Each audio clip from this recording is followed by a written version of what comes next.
नमस्कार, decoding 24x7 में आपका स्वागत है। मैं हूँ राकेश त्रिपाठी। अ, आज बात उस बात की जो अमेरिका के पूर्व एनएसए जैक सुलिवान ने की है, जिन्होंने ट्रंप पर ये आरोप लगाया है कि ट्रंप का बिज़नेस साल भर में काफ़ी आश्चर्यजनक बढ़ोतरी में उसमें हुई है। तो क्यों हुई है? क्या हुआ है ऐसा? इसके लिए हम बात करेंगे हमारे एक्सपर्ट कमांडर चक्रपाणी जी से, जो इस वक़्त हमारे साथ जुड़े हुए हैं। कमांडर साहब, आपका एक बार फिर से स्वागत है। नमस्कार राकेश जी, जय हिंद, जय भारत। और आपके साथ जुड़ने के बड़ा आनंद मिलता है हमेशा की तरह। और आपके जरिए हम इतने सारे लोगों के साथ रूबरू हो जाते हैं। ये अपने आप जी। में एक बहुत बड़ी उपलब्धि है जो आप हमें पहुंचा देते हैं। सर, बड़ी खुशनसीबी है मेरी।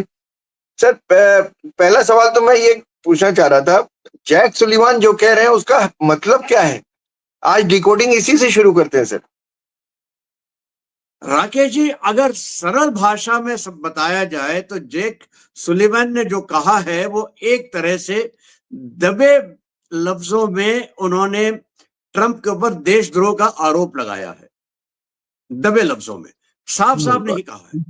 देखिए उन्होंने क्या कहा है। उन्होंने ये कहा है उन्होंने कि ट्रंप जी ने अपने व्यक्तिगत मुनाफे के लिए अपने देश के हित को त्याग दिया है। ये तो देशद्रोही है हमारे हिसाब से। अब हुआ क्या है? बिल्कुल। हुँ। देखिए, दो तीन चीजें हैं और अब मैं यहाँ पे सिर्फ ब्लूमबर्ग की रिपोर्ट के जरिए आपको बात बताऊंगा, क्योंकि ये मेरे निजी तो आंकड़े हैं नहीं, मैं तो जानता नहीं। मैं तो ब्लूमबर्ग की रिपोर्ट को ले रहा हूं अपना ये कंट्रोल सोर्स। अब ब्लूमबर्ग बिल्कुल। ये कहता है कि पिछले एक साल के अंदर ट्रंप की जो व्यक्तिगत आय संपत्ति है वो 5.4 बिलियन डॉलर तक पहुंच गई है। एक साल में दुगने से ज्यादा हुई है। अब ऐसा क्या हुआ है पिछले एक साल में कि उनके जो संपत्ति है वो दुगनी हो गई है? क्योंकि आमतौर पे देखिए राकेश जी, आप और हम जितने भी बड़े बिजनेसमैन ना हो, लेकिन दुगनी होना संपत्ति जरा ज्यादा ही मुश्किल हो जाता है ना? तो यहाँ पे ब्लूमबर्ग के हिसाब से तीन बड़े बड़े वर्टिकल्स हैं जहां पे ट्रंप और ट्रंप की जो फैमिली है, जो उनका पूरी के जी। पूरे बेटे बहुएं वगैरह वगैरह सब मिला के हैं। ये सब के सब जो है वो तीन बेसिक बिजनेस लाइंस में है। एक है रियल एस्टेट, क्योंकि वो ट्रंप का ही पहले था और ट्रंप ने इसमें 10 बिलियन के आसपास के रियल एस्टेट के जो नए प्रोजेक्ट्स हैं ये फैमिली ने स्टार्ट किए हैं। दूसरा बड़ा ये है सोशल मीडिया। और सोशल मीडिया देखिए, पहले ट्रंप जो थे वो एक्स पे करते थे सब कुछ, पहले ट्विटर पे करते थे, ट्विटर को खरीद लिया उनके उस समय के बेहतरीन दोस्त ने। और अब चाहे भले ही दोस्त ना रहे, लेकिन उस समय के बेहतरीन दोस्त। और उसके बाद उन्होंने, उसका नाम एक्स हो गया तो वो अपनी सारी की सारी फॉरेन पॉलिसी एक्स के जरिए करते थे। फिर उन्होंने एक और सोशल मीडिया कंपनी है जो ट्रुथ सोशल को ओन करती है। अब वो ट्रुथ सोशल में ट्रुथ के नाम पे जो ट्वीट कहता था, आप उसको ट्रुथ कहते हैं। ट्रुथ के ऊपर वो अपने सारे के सारे अपने मैसेजेस डालते हैं। और ये कंपनी ने अपने आप को स्टॉक मार्केट में डाल दिया और इसमें लोगों ने खूब निवेश किया। आय बढ़ी तो भाई पैसे आ रहे हैं। और तीसरा है उनका कॉरपोरेट के में जो वो काम करते हैं, और खास करके क्रिप्टो करेंसी में। क्रिप्टो हुँ। करेंसी में तकरीबन तकरीबन 20% शेयर है वर्ल्ड लिबर्टी फाइनेंशियल का ट्रंप फैमिली के पास। इन्होंने एक अमेरिकन बिटकॉइन या मीम कॉइन के नाम पे, एक अपने ही नाम पे उन्होंने एक बिटकॉइन शुरू की है जिसको वो बेचते हैं। अब जब ये बिटकॉइन लिस्ट हुई तो उसके बाद जो वैल्यूएशन हुआ उससे उनको भारी मुनाफा हुआ। अब यहाँ पे आप देखिए मुनीर का और पाकिस्तान की कहानी यहाँ पे जुड़ जाती है इसके साथ, क्योंकि ट्रंप फैमिली ने ही मुनीर के साथ समझौता किया। पाकिस्तान की जो कंपनी है, उनके एक कंपनी है जिसका नाम है का नाम मैं भूल जाता हूँ हर बार। पाकिस्तानी कंपनी का नाम मुझे याद आ जाएगा, मैं बताता हूँ उसको। ठीक है, ji. Pakistan crypto council, Pakistan crypto council के साथ उन्होंने समझौता किया कि हम आपको क्रिप्टो कॉइन माइन करने देंगे और इससे हमको भी फायदा होगा, आपको भी फायदा होगा। और पाकिस्तान हमेशा की तरह बिच गया। तो ये क्रिप्टो करेंसी में उनको काफी बड़ा भरकम मुनाफा हुआ है। कुछ लोग कहते हैं $500 मिलियन से भी ज्यादा का मुनाफा सिर्फ बिटकॉइन से ही हुआ है। अगर पाकिस्तान की तरफ ये सारी चीजें हो रही थी, वो किस समय हो रही थी? ये हो रही थी जब पहलगाम, और पहलगाम के जस्ट बाद का समय था। उसके बाद आया ऑप सिंदूर। उसके बावजूद ट्रंप ने मुनीर को अपने घर बुलाया, लंच भी खिलाया। हमने बहुत सी चीजें बताई कि क्यों हो सकता है, चाहे वो ईरान के ऊपर अटैक की बात थी, चाहे आप देखिए रिकोडेक सैंडेक माइंस की बात थी जो अमेरिका चाहता था और जो पाकिस्तान ने पहले बेच दी थी चाइना को, अब वो दोबारा बेच रहा है अमेरिका को, तो चीन उससे पकड़ा हुआ है। इसीलिए देखिए आज की तारीख में मुल्ला मुनीर और शहबाज शरीफ दोनों चीन के अंदर बैठे हुए हैं कि लगा रहे हैं कि देखिए किसी ना किसी तरह से चीन को मना लिया जाए, क्योंकि चीन काफी नाराज है। जी। ठीक है, तो मैं ये मैं सारे का कमांडर सारा साहब प्रकरण जो है। कमांड हाँ, कमांडर साहब, एक मैं आई एम सॉरी, मैं थोड़ा-सा इंटरप्ट करूँगा, एक चीज़ याद आ गई, मैंने सोचा कि उस पे भी आपसे बात करता चलूँ। ये ब्लूमबर्ग ने ही कहा था कि जब ये मुनीर था वहाँ पर लंच के लिए, उसी समय ट्रंप ने मोदी को कॉल किया था, कई बार कोशिश की थी और उसको वो बुलाना चाहते थे वहाँ पर। दोनों को साथ बिल्कुल। बिठाना चाहते थे, ये तो इस हिसाब से तो बड़ा अच्छा हुआ कि फ़ोन नहीं उठाया। एक नॉर्मल से किसी जनरल के पास सामने बिठाएँगे प्राइम मिनिस्टर को, तो वो तो दोनों को बराबर कर देने की तरह होगा ना, कमांडर साहब? एब्सोल्युटली। देखिए ट्रंप जो है वो नोबेल पीस, देखिए एक छोटा सा एक कदम मैं पीछे लेता हूं। देखिए ये आप मान के चलिए ट्रंप के पास जैसे अमेरिका का जो कानून है, जो उनका कॉन्स्टिट्यूशन में है कि एक व्यक्ति 2 बार से ज्यादा प्रेसिडेंट नहीं बन सकता। अब ट्रंप ने कोशिश की थी डेफिनेटली कि भाई ये कानून में ये नहीं लिखा है कि दोनों बार अलग अलग होने चाहिए या साथ साथ होने चाहिए। आमतौर पे अमेरिकन प्रेसिडेंट 2 बार एक के बाद एक बनते हैं। तो मुझे अब एक और 4 साल का मौका होगा कि मैं, क्योंकि मैं बीच में एक गैप आ गया था, तो ये उनको मालूम पड़ा कि लीगल एक्सपर्ट्स ने कह दिया कि साहब ये नहीं हो सकता, ये आपके लिए संभव नहीं है। और दूसरी बात, इसके लिए आपको ना कॉन्स्टिट्यूशन में संशोधन करना पड़ेगा और उसके लिए आपके पास ताकत नहीं है। नंबर होने चाहिए ना आपके पास सेनेटर्स के, वो नंबर नहीं है। तो उन्होंने देखा कि भाई अब ये अगर नहीं हो सकता है और मुझे इतिहास में अपना नाम दर्ज कराना है, तो क्या कर सकता हूं? उन्हें याद आया कि ओबामा को नोबेल पीस प्राइज मिल गया था बड़े आसानी से, बिना कुछ किए। उन्होंने कहा पीस प्राइज, अब मैं पीस प्राइज लेकर आऊंगा। तो पीस प्राइज के लिए उन्होंने क्या क्या हथकंडे नहीं किए। अब ये देखिए कम से कम 30 बार तो उन्होंने ये कहने की कोशिश की है हिंदुस्तान और पाकिस्तान के बीच में सुलह उन्होंने कराई, जबकि हकीकत यह है कि इंडिया ने तो, भारत ने कह दिया, वो भी पार्लियामेंट में प्राइम मिनिस्टर ने कह दिया किसी का हाथ नहीं है। शहबाज शरीफ ने कह दिया, यहां तक कि शहबाज शरीफ पहुंच गए हैं पुतिन के पास, और कल ही उनका स्टेटमेंट आया था कि वो चाहते हैं पुतिन के साथ, मतलब रशिया के साथ संबंध गहरे हो जाएं। तो एक तो आप देखिए यहाँ पे उनको, इनकी दाल गल नहीं रही है। उनको, उन्होंने बड़ी कोशिश की, इसराइल ने उनको हाँ कह दिया, कि थाईलैंड ने कह दिया, वहां पे यूरोपियन यूनियन बहुत कुछ उनकी तारीफ कर रहा है। उन्होंने अपने प्रेस सेक्रेटरी से कहलवाया कि देखिए 6 युद्ध उन्होंने रोके 6 महीने में, पीस प्राइज के असली हकदार तो यही है। लेकिन उल्टा नॉर्वे से खबर ये आ रही है कि वहां के जो काउंसिल है, जो ये पीस प्राइज में ये करती है, डिसाइड करती है, उन्होंने इसका बहुत गलत या गलत मतलब, ट्रंप के हिसाब से गलत मतलब निकाला है। उन्होंने कहा साहब ये आप अपने आप को कैनवस करेंगे तो हम आपका कैंडिडेचर ही रद्द कर देंगे। तो ये उसको दूसरी समस्या आ रही है। इसलिए ट्रंप ने कोशिश की कि मैं हिंदुस्तान पे किसी ना किसी तरीके से दबाव डाल सकूं। मेरा अपना मानना है टैरिफ जो है हिंदुस्तान पे दबाव डालने का एक तरीका है। मैंने कभी देखिए बहुत सी चीजें, जैसे जैसे समय बीतता है और नई चीजें आती हैं, नए विचार आते हैं, नए सत्य सामने आते हैं। मैंने कभी ये नहीं सोचा था कि कोई आदमी इतना गिरेगा कि वो अपने नोबेल प्राइज के लिए अपने देश को ताक में रखेगा और इस तरह की बातें करेगा। कमांडर साहब, मैं एक चीज जानना चाहता था कि आमतौर पे अ, अमेरिका का राष्ट्रपति या किसी भी देश का राष्ट्रपति, अगर वो राष्ट्रपति के पद पर है, तो वो खुद के लिए नहीं, देश के लिए काम करता है। बिल्कुल। तो मुझे नहीं लगता, मैं हालाँकि मैंने कुछ कहानियाँ सुनी हैं कि इराक वॉर इसलिए हुआ था कि तत्कालीन यूएस प्रेसिडेंट जो है उनको उनकी अपनी ऑयल प्रोडक्शन यूनिट्स थी, तो उसको फ़ायदा पहुँचाने के लिए वगैरह-वगैरह। लेकिन क्या इस तरह का सेल्फिश एटीट्यूड वाला प्रेसिडेंट कोई और भी कोई अमेरिका के इतिहास में कोई उदाहरण है क्या कमांडर साहब? देखिए, जहाँ तक हकीकत की बात है, जिसमें आप साबित कर सकते हैं, ऐसा तो कोई दिखाई नहीं देता। या कम से कम मैं तो नहीं जानता। यहाँ पे मतलब मैं ट्रम्प को मतलब डेफ़िनेटली। हाँ, बोलिए।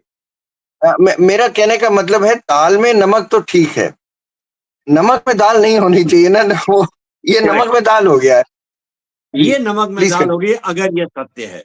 और अगर ब्लूमबर्ग कह रहा है और वो आंकड़ों के साथ कह रहा है, तो मुझे लगता है कहीं हद तक तो सत्य है। कुछ चीज़ें ऐसी हैं जिसको झुठला नहीं सकते, जैसे है ना, अगर ट्रम्प ने मुनीर को अपनी गोद में ले लिया है और पाकिस्तान के साथ इतना ज़्यादा है ना अच्छा व्यवहार कर रहे हैं कि उसको प्रमोट भी कर रहे हैं, कह रहे हैं कि हम आपके साथ इतना करेंगे वगैरह-वगैरह, तो कुछ ना कुछ तो है। और ये भी सत्य है कि जो अमेरिकन जो ये कंपनी है, अमेरिकन बिटकॉइन जो बना रही है, वर्ल्ड लिबर्टी फाइनेंशियल, उसमें 20% हिस्सेदारी है ट्रम्प की, मतलब ट्रम्प फैमिली की। ये भी सत्य है। ये भी सत्य है कि उनका जो और तो ये है फाइनेंशियल सिचुएशन जो है, ये मत भूलिएगा, एक समय था 2 साल 3 साल पहले, जब न्यूयॉर्क के कोर्ट ने उनके ऊपर एक केस के में बताया था कि 500 कुछ 450 बिलियन मिलियन डॉलर्स का उनके ऊपर जुर्माना लगाया गया था। 454 था या 455 मिलियन था, मुझे एग्जैक्टली याद नहीं है।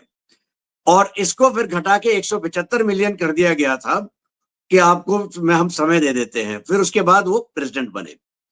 अब देखिए, अगर ऐसा व्यक्ति जिसके पास वो पैसे नहीं थे कि वो कोर्ट का इसमें कर सकते थे, वो आज 5 साढ़े 5 बिलियन का उसके बाद अगर आ जाता है, तो कहीं न कहीं तो कुछ ना कुछ है। अगर धुआँ उड़ रहा है, कहीं तो चिंगारी है। कमांडर साहब, भारत में ऐसा होता तो क्या होता? अगर प्रधानमंत्री के ऊपर कोई ऐसा व्यक्तिगत आक्षेप लग जाता कि उन्होंने ऐसा किया है, उनके उनकी संपत्ति इतनी बढ़ गई, वो हमारे प्रधानमंत्री के पास तो संपत्ति के नाम पर कुछ है ही नहीं। अगर ऐसा देखिए, हमारे यहाँ जहाँ होता तो लोग लेके उड़ गए होते। बिल्कुल राकेश जी, आप तो भारत की पॉलिटिक्स के बारे में मुझसे बहुत ज़्यादा जानते हैं। आप बताइए, मुझे तो लगता है कि यहाँ पे बवाल हो गया होता, लोग सड़कों पे होते। आपको क्या विचार है? मैं आपको एक घटना बताता हूँ। वाजपेयी जी जब प्रधानमंत्री थे, तो एक बार कैबिनेट की मीटिंग में ये चर्चा हुई कि चलो एमपीज़ का, सांसदों का की तनख्वाह 85,000 कर देते हैं। उस समय कम थी, 45-50 थी, भत्ते-वत्ते मिला के 1 लाख के करीब होता था। 85,000 कर देते हैं तो वो 2 ढाई लाख के करीब होती। ये बात है 2000 या 2001 की बात है। वाजपेयी जी ने वीटो कर दिया कैबिनेट की मीटिंग में और कहा कि ये मेरे इमेज के खिलाफ जाएगा कि जनता का प्रतिनिधि इतने ऐश से रहेगा, ऐश्वर्य से रहेगा, ये मेरी इमेज के खिलाफ जाएगा, मैं नहीं होने दूंगा। मैंने इस पे स्टोरी की थी, एक्सक्लूसिव थी मेरी स्टोरी, मुझे एक कैबिनेट मंत्री ने बताया था, तो मैं ये बस उसका उदाहरण बस ये इसलिए दे रहा हूँ कि जिस देश में सांसदों की तनख्वाह बढ़ाने के नाम पर प्रधानमंत्री ने वीटो कर दिया हो, उस देश पे अगर ये आक्षेप लग जाए, मतलब नैतिकता का कितना बड़ा स्तर लेके, कितना लेवल क्या लेके चलते हैं। मैं कोई भी प्रधानमंत्री हो उसकी बिल्कुल, बात करता हूँ, मैं मनमोहन सिंह की भी बात करता हूँ। डॉक्टर मनमोहन सिंह व्यक्तिगत रूप से तो वो ईमानदार थे, इसमें कोई दो राय नहीं है। उनकी नाक के नीचे जो बिल्कुल। कुछ हुआ वो सो हुआ। लेकिन भारत में एक ऐसा ही व्यक्तित्व बन सकता है जिसकी इमेज इस तरह की हो। तो अगर हमारे यहाँ हो गया होता तो सर सोचिए क्या होता। हमारे यहाँ तो बिल्कुल। सड़कों पे आ जाते लोग। बिल्कुल, मुझे तो कोई मेरा शक नहीं है कि ये लोग सब सड़कों पे होते और बवाल होता, और यही हमारे जो विपक्ष के लोग हैं यहाँ पे, तो पता नहीं क्या कर लिया होता उन्होंने अब तक। ये बिटकॉइन को लेकर, क्रिप्टो करेंसी को लेकर पाकिस्तान के साथ अमेरिका के राष्ट्रपति का, अमेरिका का नहीं, हालांकि उसको दूसरी तरह से परोक्ष रूप से कह सकते हैं कि अमेरिका का भी अगर प्रेसिडेंट अगर ऐसा कर रहा है, तो ये किस तरह का कि किस तरह की परंपरा डाली जा रही है अमेरिका के इतिहास में भी। हालांकि अमेरिका का पाकिस्तान से जो रिश्ता है वो भी कोई कम कलंकित नहीं है कमांडर साहब, लेकिन व्यक्तिगत नफे के लिए, और यही आदमी, इसी का असिस्टेंट फाइनेंस सेक्रेटरी ये कहता है कि भारत मुनाफाखोरी कर रहा है, अपने बेटे को मुनाफा करवा रहे हैं गलत तरीके से, और कह रहे हैं कि भारत जो है मुनाफाखोरी करता है। तो ये अमेरिका के लोगों के लिए कितना नुकसानदेह, मैं ये कह रहा हूँ, वहां की डेमोक्रेसी के लिए, वहां की पॉलिटिक्स के लिए। देखिए राकेश जी, जहां तक मेरा अपना मानना है, ये शायद अमेरिका में ही अमेरिकन जो हैं, और खास करके जो सोचते हैं, जो अच्छी राय रखते हैं, या जो है ना, उस व्यक्तित्व के हैं।